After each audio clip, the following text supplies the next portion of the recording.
నమస్తే. తెలంగాణలో గ్రామ పంచాయతీలు తొలి విడత పోలింగ్ నమోదైంది ఈరోజే. ఇక ప్రచారంతో తలమునకలైనాయి పార్టీలు, లేకపోతే అభ్యర్థులు. ఇక స్వతంత్ర అభ్యర్థులు కూడా పోటీ చేశారు. ఎక్కువ యువత పోటీ చేస్తున్నారు. దాదాపు 50% యువతనే పోటీ చేస్తున్నారు. అంటే యువత ప్రభావం పెరిగింది గ్రామాలలో. మరి ఎందుకో తెలియదు కానీ మొత్తమే అయితే కాంగ్రెస్ ప్రభుత్వంలో యువత చాలా మటుకు వార్డు మెంబర్లుగా, సర్పంచ్లుగా పోటీ చేస్తున్న పరిస్థితి కనిపిస్తూ ఉంది. ఇక నిన్న మొన్న అయితే తలమునకలు అయిపోయినారు తొలి విడతకు సంబంధించిన వాళ్ళు, సర్పంచ్ అభ్యర్థులు కానీ వార్డు మెంబర్లు కానీ. ఇక ఆ ఖర్చు ఈ ఖర్చు, ఇప్పుడు ఓటుకు దాదాపు 1000, 2000, 3000 ఇట్లా ఇస్తున్నారంట. ఇప్పుడు ఈ నగరానికి సంబంధించి హైదరాబాద్ నగరం పక్కన ఉన్నటువంటి గ్రామాలు ఉంటాయి చూడు, ఆ గ్రామాలల్లో 5000 ఇస్తున్నారంట, 4000 ఇస్తున్నారంట. ఓ రకంగా ఎట్లుందంటే ఇది ఎమ్మెల్యే ఎన్నికలకు కూడా అంత ఇయ్యరు. అంటే ఆ స్థాయిలో డిమాండ్ ఉంటుంది సర్పంచ్ పదవికి. అంటే బీఆర్ఎస్ కాలంలో సర్పంచులకు కొన్ని నిధులు రాలేదు, అది వాస్తవమే. వాళ్ళు చేసిన పనులకు నిధులు రాలేదు ప్రభుత్వం నుంచి, ఈ ప్రభుత్వం కూడా ఇవ్వలేదు. కానీ ఈ నల్లమట్టి ప్రభావం వల్ల ఎక్కువ డిమాండ్ అయిపోయింది సర్పంచ్లకు కూడా. అందుకే ఎంతైనా ఖర్చు పెట్టడానికి వెనుకాడతలేరు. ఒకసారి చూద్దాం, వార్త కూడా వచ్చింది మనకు. ఒక్కో ఓటుకు 4000 తొలి విడత పంచాయతీల్లో పెద్ద ఎత్తున ప్రలోభాలంట. నేరుగా ఓటర్ల ఇంటికే మద్యం మాంసం, ఆన్లైన్ యాప్లతో డబ్బుల చెల్లింపు. ఇది కూడా మంచిదే అయింది.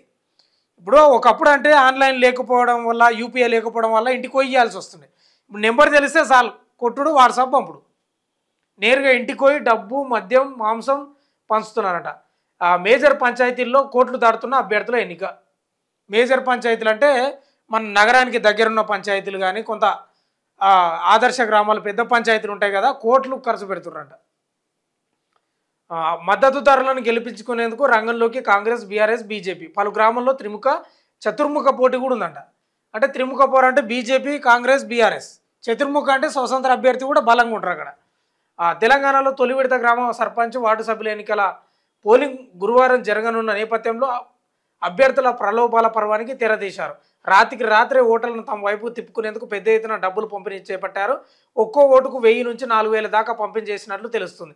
గుట్టు చప్పుడు కాకుండా అభ్యర్థులు నేరుగా ఓటర్ల ఇళ్లకు వెళ్ళి డబ్బులు పంపిణీ చేశారు. ఇక మద్యం, చికెన్ పంపిణీ అంతే లేకుండా పోయిందని ప్రచారం జరుగుతుంది. గ్రామ సర్పంచ్గా, ఓ వార్డుకు మెంబర్గా ఎన్నిక కావాలన్న ఈ ఎన్నికలో ప్రతి ఓటు కూడా ఎంతో విలువైనది కావడంతో ఏ ఒక్క ఓటర్ను వదిలిపెట్టకుండా అభ్యర్థులు ప్రలోభాలకు గురి చేయడం గమనార్హం.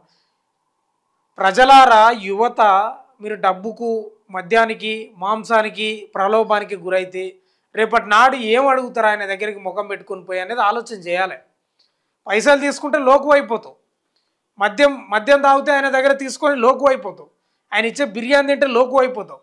రేపు నీ వార్డులో లేకపోతే నీ ఇంటి ముందు ఏదైనా సమస్య ఉందంటే ఎట్లా అడుగుతావు? గద్దించి ఎట్లా అడుగుతావు? ఎందుకంటే ఈ వార్డు మెంబర్లో, సర్పంచ్లో ఒకసారి చెప్తే చేయరు కొందరు, ఒక గద్దించి అడగాలి. కానీ గద్దించి అడుగుతావా? కాబట్టి మద్యానికి, డబ్బుకు లొంగకుండి. ఇక తమాషా విచిత్రం ఏంటంటే చదువుకున్న వాళ్ళు కూడా లొంగిపోతున్నారు డబ్బుకు, మద్యానికి, బీరు, బిర్యానీకి. అది మంచిది కాదు, ఆ పద్ధతి మార్చుకోండి. నేరుగా ఓటర్ ఇంటికే మద్యం మాంసం అంట. తొలి విడత పంచాయతీ పోలింగ్ జరిగే గ్రామాల్లో చాలా చోట్ల ఆన్లైన్ యాప్లలో ఓటుకు ఇంత అని డబ్బు పంపిణీని మంగళవారం నుంచే ప్రారంభించారు. ఒక్కో చోట పోటీ గట్టిగా ఉంటే ఓటుకు 2000 నుంచి 4000 వరకు డబ్బులను పంచినట్లు తెలుస్తుంది. సర్పంచ్ ఎన్నికలకే ఇంత ఖర్చు అయితే ఇంక ఎమ్మెల్యేలకి ఎన్నికలకి ఎంత ఖర్చు అయితే ఒకసారి ఆలోచించాలి.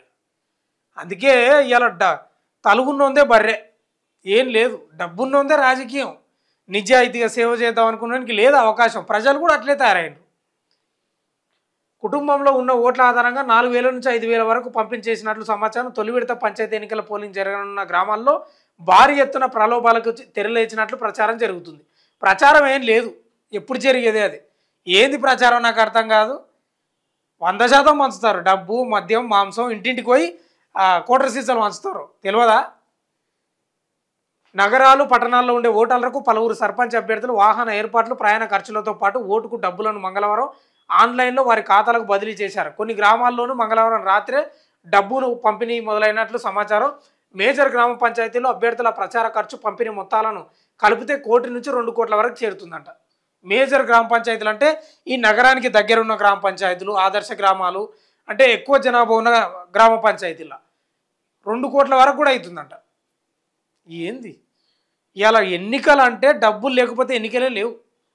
అందుకే చాలామంది యువతకు రాజకీయాలు చేయాలన్నా చాలామంది నిజాయితీగా పనిచేయాలన్నా రాని పరిస్థితి.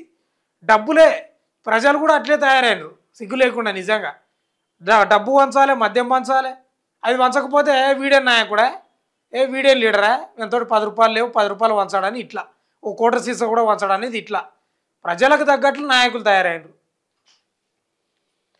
నగరాలు పట్టణాలకు సమీపంలో భూముల ధరలు భారీగా ఉన్న గ్రామ పంచాయతీల్లో సర్పంచ్ అభ్యర్థుల ఎన్నికల ఖర్చు మరింత ఎక్కువగా ఉంటుంది. ఇది అసలు కథ.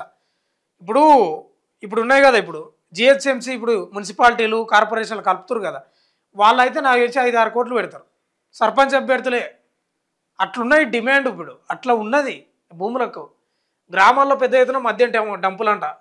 ఇంకా మద్యం డంపులు అంటే ఇక ఇళ్ళల్లో పోయి మద్యం డంపులు చేస్తారు, సంచులు లేకపోతే కాటాలు తెచ్చి. ఒక దగ్గర చేయరు, రకరకాల కొందరు ఇళ్ళల్లో చేస్తారు. ఆ డంపులల్లో ఆ వాటుగా వాళ్ళు వంచాల్సిందే. ఇక రంగంలోకి ప్రధాన పార్టీలు అంట 1 గంట వరకే అవకాశం. తొలి విడత గ్రామం అంటే ఇదంతా చదివినా మనకు అదే. కానీ 1 గంట వరకే పోలింగు 1 గంట వరకే. 2 గంటల నుంచి సాయంత్రం వరకు ఎవరు అనేది తెలిసిపోతుంది. మీ వార్డులు ఎవరు గెలిచినారు, సర్పంచ్ ఎవరు గెలిచిన అనేది సాయంత్రం 5-6 గంటల వరకు తెలిసిపోతుంది. అప్పుడే నియామక పత్రం కూడా ఇస్తారు.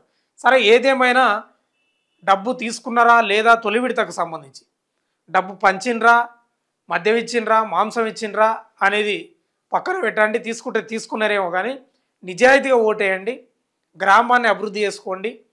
నిజాయితీగా గ్రామాన్ని దోసుకొని తినేటోళ్ళకి కాకుండా నిజాయితీ ఎవరైతే పనిచేస్తారని మీ మనసులో భావన ఉంటుందో వాళ్ళకు మాత్రమే ఓటేయండి.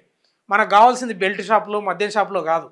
విద్య కావాలి, లైబ్రరీలు కావాలి, వీధి దీపాలు కావాలి, తర్వాత పారిశుద్ధ్యం కావాలి, ఇవన్నీ సీసీ రోడ్లు కావాలి. తర్వాత రైతులకు మేలు చేసే నాయకుని ఎన్నుకునే ప్రయత్నం చేయండి తప్ప ఈ యొక్క డబ్బులకు, మద్యానికి వంగి అనవసరంగా వాళ్ళని వీళ్ళని గెలిపించుకొని దోసుకునేటోళ్ళని. ఇవాళ అడగోలో ఖర్చు పెడతాడు 30-40 లక్షలు, 50 లక్షలు. అవి ఆడంగాండి మళ్ళీ ఊరు నువ్వు నుంచే కదా తీసుకునేది. అందుకే దయచేసి రిక్వెస్ట్ చేస్తున్నాం మేము కూడా, మీరు తీసుకున్నారా తీసుకోలేదా మనకు తెలియదు. తీసుకుంటే తీసుకున్నారేమో, తీసుకున్న వాళ్ళు కూడా మంచిదే తీసుకోకపోతే. కానీ నిజాయితీగా ఓటేయండి, ప్రశ్నించడం నేర్చుకోండి. యువత గ్రామాలల్లో గల్లబట్టి ప్రశ్నించి మీకు కావాల్సిన పనులు, లైబ్రరీలు, స్కూళ్ళు, ప్లే గ్రౌండ్స్ ఇవన్నీ సాధించుకుంటేనే గ్రామం అభివృద్ధి చెందుతుంది తప్ప మీరు కూడా చదువుకున్న యువత కూడా, చదువుకొని యువతతో పాటుగా మీరు కూడా చదువుకున్న వాళ్ళు కూడా బెల్ట్ షాపులకు అలవాటు పడి, మద్యానికి అలవాటు పడి, మద్య షాపులకు అలవాటు పడి నాశనం చేసుకుంటే మన భవిష్యత్తుని ఎవ్వరు నిర్మించలేరు, ఎవరు తీర్చిదిద్దలేరు. మన భవిష్యత్తు మన చేతుల్లోనే ఉంటుంది. దయచేసి నిజాయితీ గల అభ్యర్థులకు ఓటేసి గెలిపించుకొని గ్రామాన్ని అభివృద్ధి చేసుకోవాలని మేము కూడా మన తొలి వెలుగు నుంచి కోరుకుంటున్న పరిస్థితి మేము మీకు చెప్తున్నాం. చూస్తూనే ఉండండి మన తొలి వెలుగు.